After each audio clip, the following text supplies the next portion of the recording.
بسم اللہ الرحمن الرحیم۔ السلام علیکم۔ HR وائس اوور میں خوش آمدید۔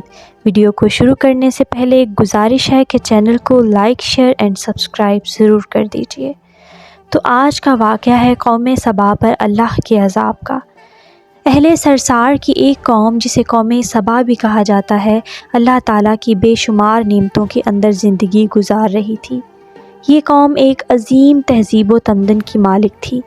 حضرت داؤد علیہ السلام اور حضرت سلیمان علیہ السلام کی باعظمت حکومتوں کے بعد ان کی حکومت زبان زد خاص و عام تھی۔ کہا جاتا ہے کہ یہ لوگ گندم کے مغز سے آٹا پیس کر روٹیاں پکاتے تھے، لیکن اس کے برعکس وہ اس قدر اسراف کرنے والے اور ناشکرے تھے کہ انہی روٹیوں کے ساتھ بچوں کا پخانہ صاف کرتے تھے۔ بعد ازاں ان آلودہ روٹیوں کو اکٹھا کرنے سے ایک پہاڑ بن گیا تھا۔ پھر ایک صالح شخص نے وہاں سے گزرتے ہوئے ایک عورت کو دیکھا جو روٹی کے ساتھ بچے کے پخانے کے مقام کو صاف کر رہی تھی۔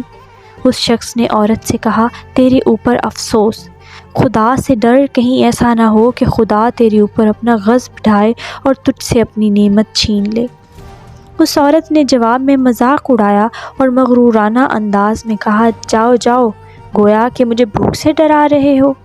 جب تک سرسار جاری ہے مجھے بھوک سے کسی قسم کا کوئی خوف نہیں ہے۔ کوئی زیادہ عرصہ نہیں گزرا تھا کہ اللہ تعالیٰ نے ان لوگوں پر اپنا غضب اٹھایا۔ پانی جو کہ زندگی کی بنیاد ہے ان لوگوں سے چھین لیا، یہاں تک کہ قحط نازل ہوا۔ بات یہاں تک پہنچ گئی کہ ان کی ذخیرہ کی ہوئی تمام غذا ختم ہو گئی۔ آخرکار وہ مجبور ہو گئے کہ انہیں آلودہ روٹیوں پر ٹوٹ پڑے جو ان لوگوں نے اکٹھی کر کے پہاڑ کی مانند ڈھیر لگایا ہوا تھا، بلکہ وہاں سے روٹی لینے کے لیے صف لگتی تاکہ ہر کوئی وہاں سے اپنے حصے کی روٹی لے سکے۔ کفران نعمت، قحط اور ان کی بدحالی کے بارے میں متعدد روایات موجود ہیں۔ سورۃ نحل کی آیت نمبر 112 اور 113 میں یوں ارشاد ہوتا ہے، اور اللہ نے اس بستی کی بھی مثال بیان کی ہے جو محفوظ اور مطمئن تھی۔ اس کا رزق ہر طرف سے باقاعدہ آ رہا تھا، لیکن اس بستی کے رہنے والوں نے اللہ کی نعمتوں کا انکار کیا تو خدا نے انہیں بھوک اور پیاس کا مزہ چکھایا، صرف ان کے ان اعمال کی بنا پر کہ جو وہ انجام دے رہے تھے، اور یقیناً ان کے پاس رسول آیا تو ان لوگوں نے ان کو جھٹلایا، تو پھر ان تک عذاب آ پہنچا کہ یہ سب ظلم کرنے والے تھے۔ اسی قوم سبا کے بارے میں ایک اور واقعہ بیان ہوتا ہے کہ ان لوگوں نے اپنی زراعت کو بہتر طور پر کاشت کرنے کے لیے پانی ذخیرہ کرنے کی خاطر بلخ کے دو پہاڑوں کے درمیان ایک بہت بڑا بند معرب تعمیر کیا ہوا تھا۔ سوراخ اور دوسرے پہاڑوں سے گزرتا ہوا پانی اس بند میں آ کر وافر مقدار میں جمع ہو جاتا تھا۔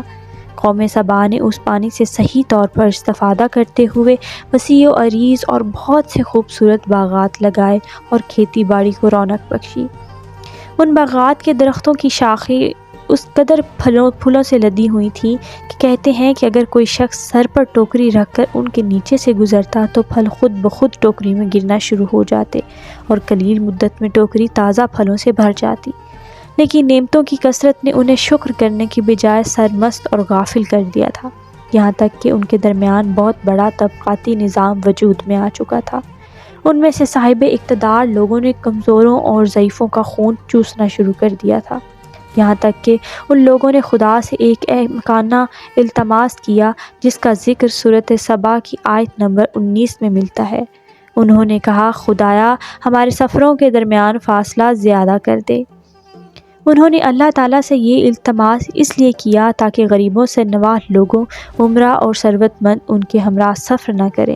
ان کی خواہش یہ تھی کہ آبادیوں کے درمیان خشکی ہو اور فاصلہ بہت زیادہ ہو تاکہ تہی دست اور کم آمدنی والے لوگ ان کی طرف سفر نہ کر سکیں۔ اللہ تعالیٰ نے ان مغرور پیٹ کے پجاریوں پر اپنا غضب نازل کیا۔ بعض روایتوں کے مطابق ان مغرور لوگوں کی آنکھوں سے دور صحرائی چوہوں نے مغرب نامی بند کی دیواروں پر حملہ کر کے انہیں اندر سے کھوکھلا کر دیا۔ ادھر سے بارشیں زیادہ ہوئیں جن کی وجہ سے سیلاب آ گیا اور اس بند میں پانی بہت زیادہ اکٹھا ہو گیا۔ اچانک بند کی دیواریں ٹوٹیں، اس سے ایک بہت بڑا سیلاب آیا جس میں تمام دیہات، آبادیاں، مال مویشی، باغات، کھیتیاں، ان کے محل اور گھر پانی میں غرق ہو کر نابود ہو گئے۔ ان کے باغات اور زراعت میں سے صرف بیری کے درخت اور کچھ جھاڑیاں بچی تھیں۔ خوش الحان پرندے وہاں سے کوچ کر گئے تھے، جبکہ الوؤں اور کووں نے قوم سبا کے کھنڈرات میں اپنے گھونسلے بنا رکھے تھے۔ اس بات کا ذکر سورۃ سبا کی آیت نمبر 15 اور 16 میں ملتا ہے، اور آخر میں سورۃ سبا کی آیت نمبر 17 میں قرآن کریم میں اس واقعہ کا یوں نتیجہ نکالا ہے: یہ ہم نے ان کی ناشکری کی سزا دی ہے، اور ہم ناشکروں کے علاوہ کسی کو سزا نہیں دیتے۔